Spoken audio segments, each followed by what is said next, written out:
சென்னையில் பணி நிரந்தரம் செய்யக்கோரி போராட்டத்தில் ஈடுபட்ட 2000க்கும் மேற்பட்ட பகுதி நேர அரசு பள்ளி ஆசிரியர்கள் கைது செய்யப்பட்டனர்.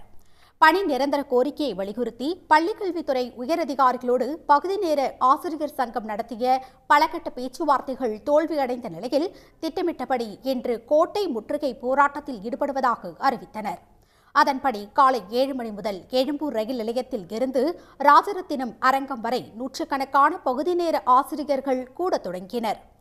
இதற்கு என ஒருங்கிணைப்பு குழு உருவாக்கப்பட்டு அனைத்து பகுதி நேர ஆசிரியர்களும் ஒன்றிணைந்து கோட்டை நோக்கி செல்ல முயன்றனர்.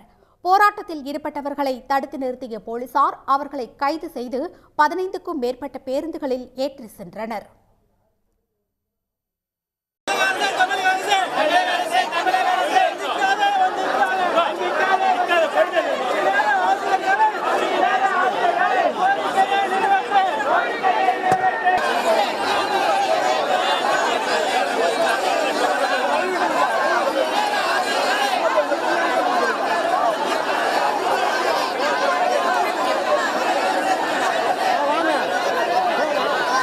தொடர்ந்து பள்ளிக்கல்வித்துறை அமைச்சர் அவர்கள் எங்களுக்கு ஆறுதலாகத்தான் சொல்லிக் கொண்டிருக்கிறார்கள்.